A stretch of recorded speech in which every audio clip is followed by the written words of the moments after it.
오늘 주시는 하나님의 말씀은 시편 75편입니다. 한 절씩 교독하겠습니다. 하나님이여 우리가 주께 감사하고 감사함은 주의 이름이 가까움이라. 사람들이 주의 기이한 일들을 전파하나이다. 주의 말씀이 내가 정한 기약 이르면 바르게 심판하리니 땅의 기둥은 내가 세웠거니와 땅과 그 모든 주민이 소멸되리라 하시도다. 셀라. 내가 오만한 자들에게 오만하게 행하지 말라 하며 악인들에게 뿔을 들지 말라 하였노니 너희 뿔을 높이 들지 말며 교만한 목으로 말하지 말지어다. 물은 높이는 일이 동쪽에서나 서쪽에서 말미암지 아니하며 남쪽에서도 말미암지 아니하고 오직 재판장이신 하나님이 이를 낮추시고 저를 높이시느니라. 여호와의 손에 잔이 있어 술 거품이 일어나는도다. 속에 섞은 것이 가득한 그 잔을 하나님이 쏟아내시나니 실로 그 찌꺼기까지도 땅의 모든 악인이 기울여 마시리로다. 나는 야곱의 하나님을 영원히 선포하며 찬양하며 또 악인들의 뿔을 다 베고 의인들의 뿔은 높이 들리로다. 아멘. 자리에 앉으셔서 기도하겠습니다. 우리에게 말씀 주시기를 기뻐하시는 하나님, 오늘 또 생명의 말씀으로 인도하셔서 험한 세상을 살아갈 힘과 용기를 얻게 하여 주옵소서. 말씀 속에 길이 있사오니 진리의 말씀으로 우리를 가르쳐 주옵소서. 미련하고 연약한 종을 주님의 손에 맡기옵고 예수님의 이름으로 기도하옵나이다. 아멘. 오늘은 시편 75편 말씀을 통해서 우리에게 주시고자 하는 하나님의 말씀을 묵상하도록 하겠습니다. 시편은 세상에서 당하는 문제들을 하나님 앞에서 성찰합니다. 세상에서 겪는 우리의 문제들을 하나님 앞으로 끌고 와서 하나님의 시각으로 그 사건들을 바라보면서 하나님 앞에서 묵상한 것들을 하나님 앞에 기도하고 찬송하고 고백합니다. 하나님께서 그 시인의 말들을 들으시고 다시 우리에게 하나님 앞에 그렇게 너희도 기도하고 찬송하고 고백하면서 살라고 하나님의 말씀으로 주셨습니다. 그래서 시편의 핵심 메시지는 이 시편의 저자가 하나님에게 하고 싶었던 말이 뭘까? 그것이 핵심 메시지입니다. 또 그 핵심 메시지가 하나님께서 성도들에게 하고 싶은 하나님 말씀입니다. 시편 75편 기자가 하나님에게 하고 싶었던 이야기는 뭐였을까요? 핵심 구절이 몇 절인지를 찾아보는 것도 시편을 공부하는 좋은 방법 중에 하나입니다. 제가 다시 한번 시편 75편을 읽어보겠습니다. 여러분은 이 시편 75편 저자가 하나님에게 무슨 이야기를 하고 싶었지? 하나님께서 그걸 들으시고 우리에게 너희도 이렇게 살아 하면서 하나님께서 우리에게 하시고 싶은 말씀은 무엇일까? 이렇게 생각하시면서 읽어보시면 좋을 것 같습니다. 하나님이여 우리가 주께 감사하고 감사함은 주의 이름이 가까움이라. 사람들이 주의 기이한 일들을 전파하나이다. 주의 말씀이 내가 정한 기약이 이르면 내가 바르게 심판하리니 땅의 기둥은 내가 세웠거니와 땅과 그 모든 주민이 소멸되리라 하시도다. 셀라. 내가 오만한 자들에게 오만하게 행하지 말라 하며 악인들에게 뿔을 들지 말라 하였노니 너희 뿔을 높이 들지 말며 교만한 목으로 말하지 말지어다. 물은 높이는 일이 동쪽에서나 서쪽에서 말미암지 아니하며 남쪽에서도 말미암지 아니하고 오직 재판장이신 하나님이 이를 낮추시고 저를 높이시느니라. 여호와의 손에 잔이 있어 술 거품이 일어나는도다. 속에 섞은 것이 가득한 그 잔을 하나님이 쏟아내시나니 실로 그 찌꺼기까지도 땅의 모든 악인이 기울여 마시리로다. 나는 야곱의 하나님을 영원히 선포하며 찬양하며 또 악인들의 뿔을 다 베고 의인들의 뿔은 높이 들리로다. 아멘. 시편 75편 저자가 하나님에게 하고 싶었던 핵심적인 메시지는 뭐였을까요? 하나님께서 우리에게 하시고 싶은 말씀은 무엇일까요? 시편 75편 앞에 보면 아삽의 시 인도자를 따라 알다스헷에 맞춘 노래라는 설명이 붙어 있습니다. 히브리어 원어 성경에는 이것이 1절 시작인데 우리 한글 성경에서는 1절 위에다가 조그만 글씨로 그 시에 대한 해설로 따로 붙여놨습니다. 이 부분은 시편의 저자가 쓴 게 아니라 후대 랍비들이 그 시에 대해서 설명을 붙인 것이니까 우리 한글 성경처럼 1절에서 따로 분리하는 것이 좀 더 좋을 것 같다는 생각은 합니다. 어쨌든 시편 75편에는 아삽의 시, 아삽하면 다윗이 예루살렘의 3명의 성가 대장을 임명하거든요. 헤만, 에단, 아삽. 그 3명의 다윗 시대의 찬양 대장 중에 한 사람인데 꼭 그 아삽이 지었다기보다는 아삽과 그의 후예들이 아삽의 시로 이렇게 불려지거든요. 그러니까 이 시편 75편이 반드시 다윗 시대의 시라고 할 필요는 없습니다. 어쨌든 아삽의 시, 인도자는 찬양을 인도하는 지휘자겠죠. 찬양 인도자에 따라 알다스헷이라는 음악의 곡조에 맞춰서 부르는 노래 이렇게 되어 있습니다. 알다스헷이라는 이 설명은 시편의 4편에 등장하는데 57, 58, 59, 75 이렇게 4개의 시편에 알다스헷이라는 설명이 붙어 있습니다. 그런데 알다스헷이 무슨 뜻이냐면 알은 부정접두어여서 뭐뭐하지 않는다, 뭐뭐하지 말라 그런 뜻이고요. 다스헷이라는 말이 멸망하다라는 뜻이거든요. 그래서 알다스헷은 멸망시키지 마옵소서 그런 뜻입니다. 저는 이 부분이 알다스헷이 시편 75편의 핵심 메시지라고 해석했습니다. 알다스헷, 멸망시키지 마옵소서. 개인이나 공동체가 멸망하지 않으려면 어떻게 해야 될까요? 어떻게 해야 멸망하지 않을 수 있을까? 이것이 하나님께서 우리에게 하시고 싶은 시편 75편의 메시지 같아요. 시편 75편 저자가 하나님 앞에서 지금 기도하고 고백하고 있거든요. 알다스헷, 우리를 멸망시키지 마옵소서. 그걸 하나님께서 들으시고 우리에게 하나님의 말씀으로 주셨어요. 너희도 이렇게 기도해. 너희도 이렇게 신앙생활하면서 살아. 왜요? 하나님 우리가 멸망하는 것을 원하지 않으시니까요. 하나님의 자녀들이 멸망하는 것은 하나님에게는 큰 슬픔이거든요. 그래서 하나님이 우리에게 시편 75편을 통해서 알다스헷, 멸망하지 말라고 우리에게 말씀을 주신 것이죠. 본문에 보면 3가지 정도의 멸망하지 않는 방법이 등장하는 것 같습니다.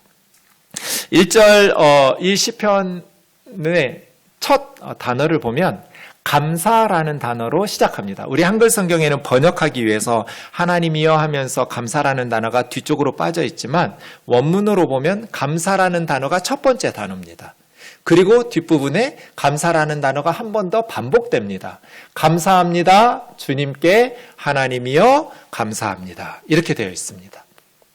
감사라는 단어가 앞으로 나와 있고 그 동일한 단어를 2번 반복했다라는 것은 진짜 감사한 마음을 하나님 앞에 고백하고 싶은 거죠. 강조된 거잖아요. 감사하고 또 감사합니다. 주 하나님 정말 감사합니다. 그런데 감사는 이유가 그 다음에 나옵니다. 제가 괄호로 쳐놨는데요. 여러분, 이 시인이 하나님 앞에 감사하는 이유가 뭘까요? 감사의 이유. 여러분 같으면 괄호에다가 뭐 쓰실 것 같으세요? 내가 하나님 앞에 뭘 감사하지? 감사하고 또 감사하고 싶은 게 뭐지? 그 다음 시인의 고백을 보면 주의 이름이 가까움이라. 감사합니다, 주님. 하나님 감사합니다. 왜? 주의 이름이 가깝습니다. 주님의 이름이 가까이 있다라는 것은 주님께서 가까이 계신다는 뜻입니다. 그러니까 이 시인이 하나님 앞에 감사하다고 고백하는 이유는 하나님이 가까이 계시기 때문입니다. 하나님이 가까이 계시는 것. 성도들에게 가장 큰 축복은 하나님이 가까이 하시는 거죠. 창세기 8장에 선악과를 따먹는 에덴 동산의 비극에 있어서 가장 슬픈 구절이 저는 8절이거든요. 선악과를 따먹고 죽게 되었다라는 것보다 더 슬프고 가슴 아픈 것은 하나님이 에덴 동산에 방문하셨는데 아담과 하와가 하나님의 음성을 듣고 나무 뒤에 숨었다는 것, 그 8절 말이에요. 죄를 짓기 전에는 하나님의 음성이 기쁨이고 행복이었는데 죄를 짓고 나니까 이제 하나님의 음성이 불편하고 부담스럽고 두려운 거잖아요. 하나님으로부터 멀어졌어요. 하나님께서 왜 예수님을 우리에게 보내주셨어요? 다시 하나님과 가까이 하시려는 거잖아요.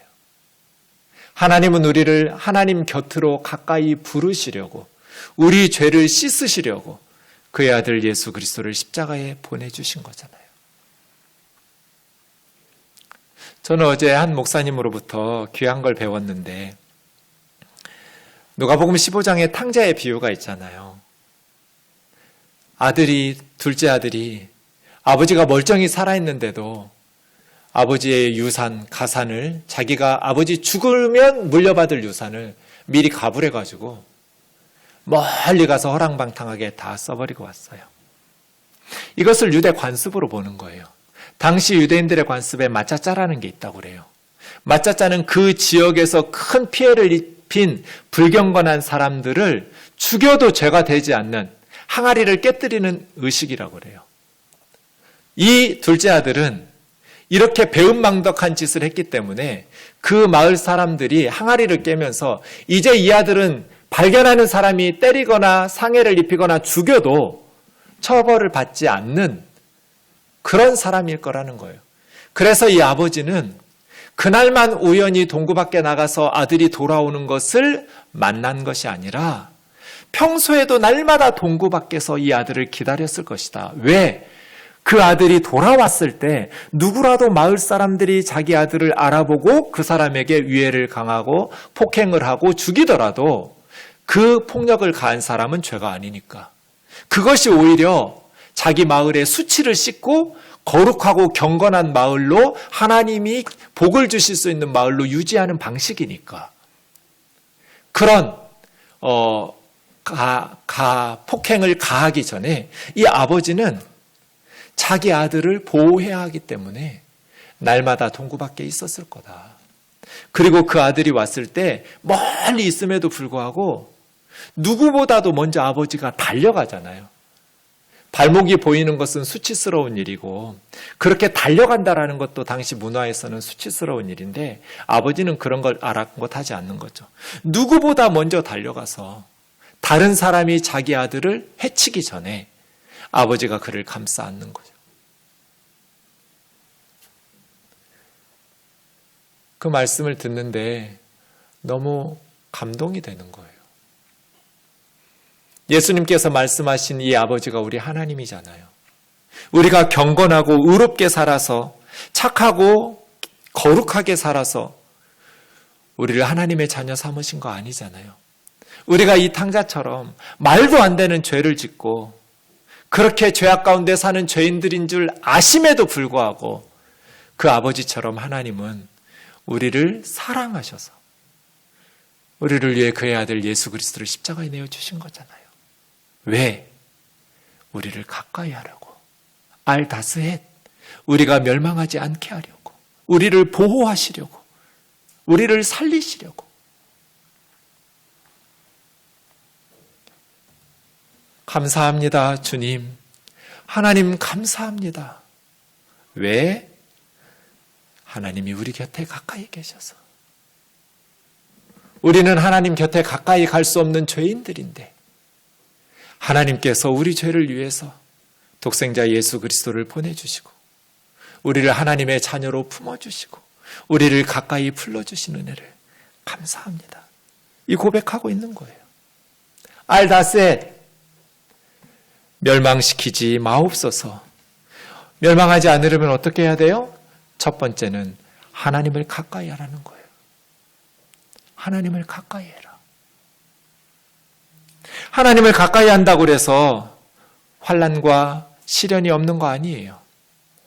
시편 23편에 보면 여호와가 우리의 목자라고 해서 푸른 풀밭과 쉴만한 물가만 나오지 않아요. 때로는 사망의 음침한 골짜기로 가기도 하죠. 하나님이 가까이 계시면, 하나님이 함께 하시면, 하나님이 목자 되시면 고난과 시련은 없다는 성경 구절은 한 군데도 없어요. 하나님이 약속하신 것은 사망의 음침한 골짜기로 우리가 다닐지라도 그 사망의 음침한 골짜기를 하나님이 함께 하신다고 약속하셨죠. 하나님이 가까이 계시면, 하나님이 함께 하시면 푸른 풀밭 쉴만한 물가뿐 아니라 사망의 음침한 골짜기를 다닐지라도 두려워할 필요가 없어요. 하나님께서 인도하시고 보호하시기 때문이죠. 방송에서 죽고 싶지 않다고 눈물을 뚝뚝 흘리면서 인터뷰하는 우크라이나의 소녀의 눈물을 보니까 가슴이 찢어지는 것 같아요. 하나님과 가까이 있는다고 해서 전쟁이 일어나지 않는 건 아니에요.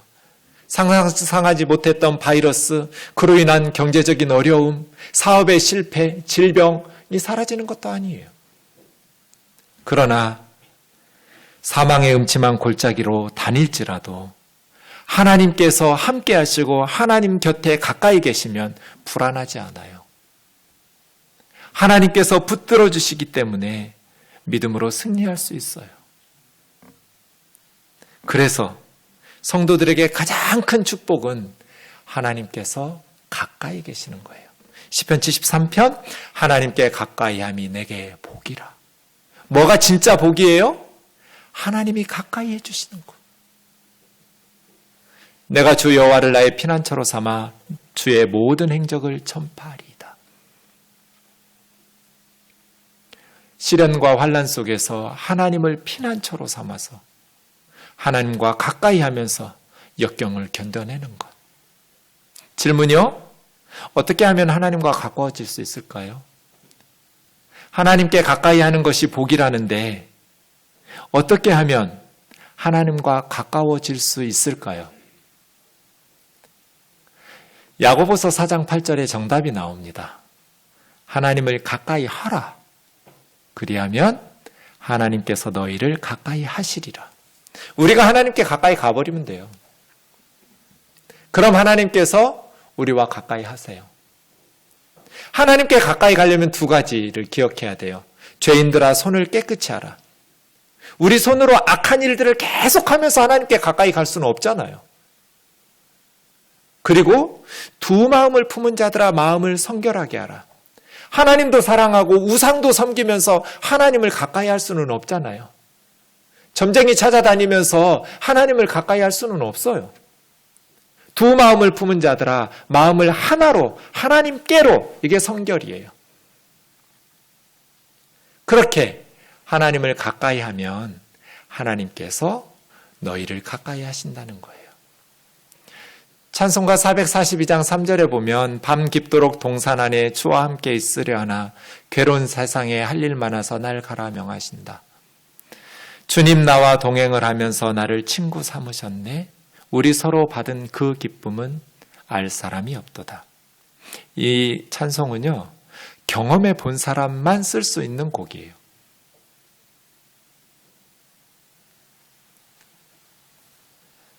주님과 동행하면서 친구 삼으신 주님과 이 사람이 서로 주고받은 기쁨은 세상 사람들이 알 수 없죠. 그걸 경험해 본 사람이에요, 이 사람은. 그리고 이러한 경험을 해본 사람만 이 찬송가 가사가 의미하는 것이 무엇인지를 깨달을 수 있어요. 이게 뭔지 이해하지 못해요, 경험해보지 못하면. 하나님을 가까이, 주님과 동행하면서 친구 삼고 서로 기쁨을 주고받는 그 행복 말이에요. 누려본 사람들만 이해할 수 있는. 어떻게 하면 돼요? 찬송가 들고 골방으로 들어가시면 돼요. 찬송가 들고 골방에 들어가서 시간 정해놓고 하나님을 찬송하고 묵상하면서 하나님 앞에 야고보서 4장 8절 말씀 붙잡고 기도하는 거예요. 하나님, 나 하나님하고 친해지고 싶어요. 나 하나님하고 가까워지고 싶어요. 하나님, 저 가까이 해주세요. 시편 75편 저자가 감사하고 또 감사한 것이 주의 이름이 가까이 있는 것, 하나님이 곁에 가까이 계시는 것이라고 말씀하셨는데, 하나님은 분명히 성경에 하나님을 가까이 하는 사람을 하나님도 가까이 해주신다고 말씀하셨는데, 하나님, 내 손의 죄악을 회개합니다. 내 마음을 하나님 한 분으로만 바라봅니다. 하나님, 제 곁에 가까이 계셔주세요. 억울한 일이 너무나 많고 내 마음의 상처도 너무나 많고 눈물이 마르지를 않아요. 하나님, 저 좀 도와주세요. 찬송가 들고 골방에 가서 하나님을 묵상하면서 하나님 앞에 간절히 사모하면서 기도하면 하나님은 신용이 100%거든요. 하나님은 그냥 해보시는 말씀이 없어요. 말씀하신 바를 반드시 지키시는 분이에요. 그러니 이 약속의 말씀을 붙들고 하나님, 저 좀 가까이 해주세요. 사모할 때 하나님께서는 반드시 여러분에게 가까이, 여러분이 예전에 경험하지 못했던 신비로운 체험들을 하게 될 것입니다. 1절 하반절에 보시면 사람들이 주의 기이한 일을 전파하리이다가 붙어 있습니다. 그러니까 1절은 우리는 주님께 감사하고 그들은, 사람들은 주님의 놀라운 일들, 기이한 일들은 일어날 수 없는 놀라운 일들을 본 거예요. 그것을 소문으로 계속 전파하고 있는 거예요.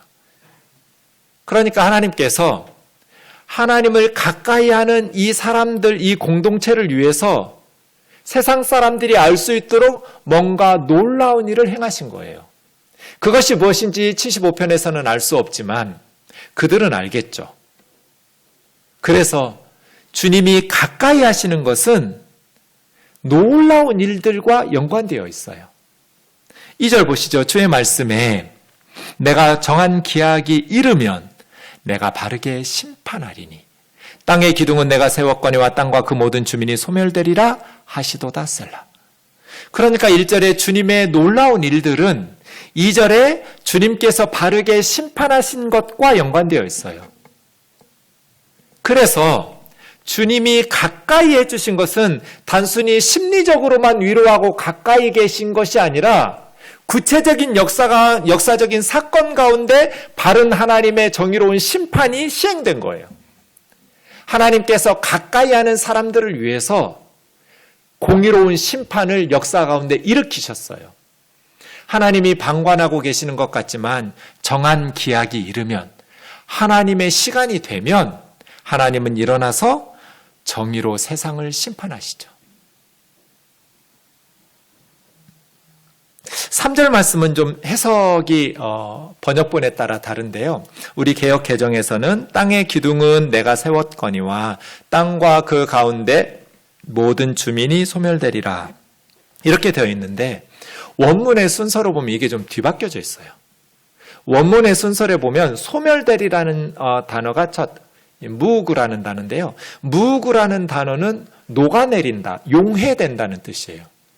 그 단어가 처음에 나오면서 뭐가 녹아내리냐면 땅과 그 가운데 있는 모든 사람들이, 땅과 사람들이 녹아내릴 때 땅의 기둥은 내가 붙잡고 있다. 이게 원문의 순서라서 개역 개정과 달리 표준 세번역이라 공동 번역은 땅이 진동하고 거기 사는 사람들이 흔들리고 비틀릴 때 땅의 기둥을 견고하게 붙드는 자는 바로 나다.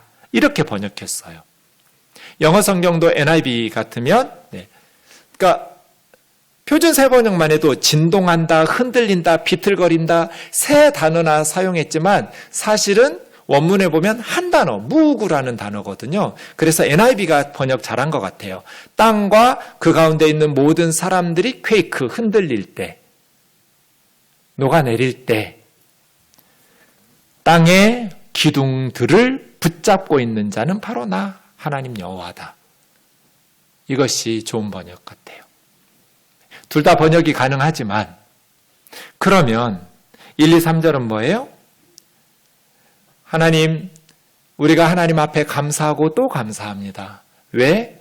하나님이 우리 가까이 계셔서, 하나님이 가까이 계셔서 계속 악인들이 이 공동체를 억울하게 짓밟고 착취하고 그렇게 공격하도록 방치하시는 것이 아니라 하나님께서 기이한 일을 행하셨어요. 하나님은 방관하고 계시는 것 같지만 오래 참으시지만 영원히 참으시지 않고 정하신 기약이 되면 반드시 일어나서 바르게 심판하시는 하나님. 그 하나님의 공의로운 심판을 보면서 세상 사람들이 주의 기이한 일들을 소문을 내고 있어요. 하나님은 땅이 진동하고 그 가운데 사람들이 녹아내리는 것 같을 때에도 땅의 기둥들을 붙들고 계시는 분이에요. 이것이 성경의 선언이에요. 세상이 무너지는 것 같지만 걱정하지 말란 거예요. 악인이 득세하고 세상의 권력자들이 자기들 뜻대로 이 역사를 망가뜨리고 있을 것 같지만 세상이 무너지는 것 같아도 이 땅의 기둥을 견고하게 붙들고 계시는 분은 하나님이시기 때문에 세상은 무너지지 않는다는 거예요. 악인들이 교만하게 자기들의 뜻대로 악을 행하지만 하나님께서는 정한 기약이 되면 일어나셔서 바르게 심판하신다는 거예요. 히틀러가 일어나고 일본 제국주의가 침략을 일으키고 공산주의가 일어나고 군사 독재가 일어나지만 그래서 우리나라가 망하고 그 가운데 주민들이 소멸될 것 같지만 아니요. 정한 시간이 되면 하나님께서 일어나셔서 바르게 정의로 심판하시기 때문에 이 땅의 기둥들을 하나님께서 견고하게 붙들고 계시기 때문에 악인들이 득세하고 세상이 무너질 것 같아도 하나님의 백성들은 무너지지 않는다는 거예요. 이것이 시편 75편 저자가 하나님 앞에서 묵상하면서 고백하는 고백의 내용이에요. 그 고백을 하나님께서 들으시고 하나님의 말씀으로 우리에게 주셨어요. 옳다! 땅과 그 모든 주민이 녹아져 내릴지라도 나 여호와가 땅의 기둥을 견고하게 붙잡고 있다. 염려하지 말라는 거예요. 셀라라는 말이 3절 끝에 나오는데 성경에 74번 나와요. 3번은 하박국에 나오고 나머지 71번은 시편에 모두 나오는 셀라라는 말은 음악 기호예요. 그래서 아마 그 부분에서 성가 찬양대 지휘자가 사인을 주었을 거예요. 살랄이라는 단어가 높이다라는 뜻이어서 뭐 소리를 높이라는 건지 잠깐 멈추라는 건지 아멘으로 화답하라는 건지 정확한 의미를 지금은 추측밖에 할 수 없어서 알 수는 없지만 어쨌든 셀라가 나오면 잠깐 쉬라는 거예요. 거기서 뭔가 음악적 사인이 있었던 거죠. 네. 3절까지 묵상하고 잠깐 쉬는 거예요. 알다스헷. 멸망하지 않으려면 어떻게 해야 돼요? 하나님의 정의로운 심판을 기억해야 돼요. 하나님이 방관하고 계시는 것 같지만 하나님은 이 땅을 견고하게 붙잡고 계시는 분이시기 때문에 정한 시간이 되면 반드시 일어나서 정의로 심판하시는 분이다. 알다스헷, 멸망시키지 마옵소서. 멸망하지 않으려면 어떻게 해야 되는가? 하나님의 정의로운 심판이 있다는 것을 기억해야 돼요. 우리 개인적으로나 공동체적으로 마찬가지예요. 하나님의 심판대 앞에 선다라는 것을 기억하면 함부로 살 수가 없어요. 하나님의 공의로운 심판이 있음을 기억하지 못하기 때문에 어리석게 사는 거예요. 하나님의 정의로운 심판이 있음을 기억한다면 4절에서 8절과 같이 살겠죠. 하나님의 시간이 되면 하나님께서 바르게 심판하신다. 그럼 4절에서 8절이요. 내가 오만한 자들에게 오만하게 행하지 말라. 악인들에게 뿔을 들지 말라 하였노니 너희 뿔을 높이 들지 말며 교만한 목으로 말하지 말지어다. 오만하고 교만하다라는 건 뭐예요? 하나님을 무시하고 다른 사람을 멸시하면서 자기 자신을 높이는 거예요. 뿔은 힘과 권세와 능력을 상징해요. 뿔을 든다라는 것은 자기 힘과 능력과 권세를 믿고 다른 사람을 멸시하고 억압하고 불의를 행하고 악을 행하는 자기보다 더 크고 강하신 하나님이 계시다라는 것을 기억하지 못하고 하나님께서 정한 시간이 되면 한순간에 무너뜨릴 수 있다는 것을 생각하지 못하고 영원히 자기 뜻대로 자기 생각대로 역사가 진행될 줄로 알고 교만하게 사는 사람들, 뿔을 드는 사람들. 하나님이 정한 기약이 되면 반드시 일어나서 정의로 세상을 심판하실 터이니 교만한 자들아 교만하게 행하지 마라. 악인들아 너희 힘과 권력을 믿고 설치지 마라. 너희 뿔을 높이 들지 말고 교만한 목으로 떠들지 마라.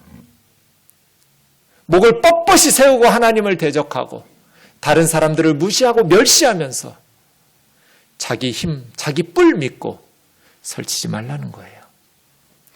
아무렇게나 살아도 되는 게 아니에요. 아무 말이나 해도 되는 것 아니에요. 왜요? 7절에 재판장이신 하나님이 계시기 때문이에요. 높이는 일은 동쪽에서나 서쪽에서나 남쪽에서 말미암지 않아요. 세상 어디에서도 우리의 높아짐이 오지 않아요. 우리를 높이시는 분은 누구예요? 재판장이신 하나님이에요. 하나님은 우리를 높이시기도 하고 낮추시기도 하는 분이에요. 왜 북쪽은 없는가 궁금하긴 한데 이스라엘 사람들은 북쪽은 암흑의 세계라고 했으니까 아예 기대도 안 한 것 같아요. 북쪽에서 온다는 게 아니고 동서남북 세상 어디에서도 우리의 높아짐이 오는 게 아니다. 그럼 재판장이신 하나님이 낮추시기도 하고 높이시기도 한다. 그러니 하나님 앞에서 겸손하라는 거예요. 8절이요. 여호와의 손에 잔이 있어 술 거품이 일어나는도다. 하나님의 손에 잔이 들려 있어요. 그런데 그 잔에 술이 있는데 술에서 거품이 일어나요. 오래된 술이에요? 얼마 안 된 술이에요? 오래된 술이에요. 거품이 나면 발효가 된 거니까요. 그런데 그 술이 의미하는 게 뭐예요? 그 속에 섞은 것이 가득한 잔을 하나님이 쏟아내시나니 실로 그 찌꺼기까지도 땅의 모든 악인이 기울여 마시리로다 하니까 하나님의 진노와 심판의 술잔이에요. 하나님의 손에 들려있는 술잔에 술 거품이 일어났어요. 오래된 술이고요. 그 술잔에 섞었어요. 이 폭탄주예요. 그냥 도수가 낮은 먹어도 취하지 않는 게 아니에요. 그리고 양이 조금 있는 것도 아니고 가득 채워져 있어요. 그러니 이거 마시면 바로 설 수가 없어요. 비틀거리고 해롱해롱 하면서 무너지고 쓰러질 수밖에 없는 하나님의 심판이에요. 하나님의 손에 술잔이 들려있는데 오래된 술이다. 하나님이 참고 또 참고 또 참고 또 참으신 거예요. 그래서 하나님이 안 계신 것처럼 보여요. 악인들이 생각할 때. 자기 힘과 권세 뿔 믿고 목 곧게 하면서 아무 말이나 내뱉고 다른 사람들에게 오만하게 행하죠. 그런데 지금 하나님의 손에는 심판의 잔, 진노의 잔이 들려져 있어요. 거기에 폭탄주로 섞어 있고 그 잔에 하나님의 진노가 가득 채워져 있어요. 하나님의 정한 시간이 되면, 하나님의 정한 기약이 이르면 그 잔을 땅의 모든 악인들에게 기울여 마시게 하는데 찌꺼기까지도 다 마셔야 돼요. 그럼 그 악인들은 어떻게 되겠어요? 설 수가 없어요. 하나님이 오래 참으세요. 그런데 영원히 참진 않으세요.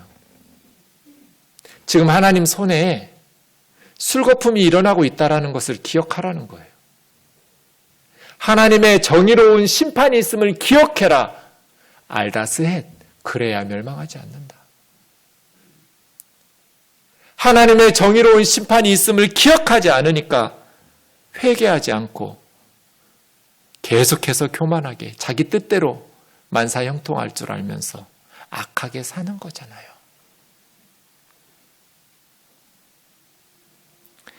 마지막 9절 10절입니다. 나는 야곱의 하나님을 영원히 선포하며 찬양하며 또 악인들의 뿔을 다 베고 의인들의 뿔은 높이 들리로다.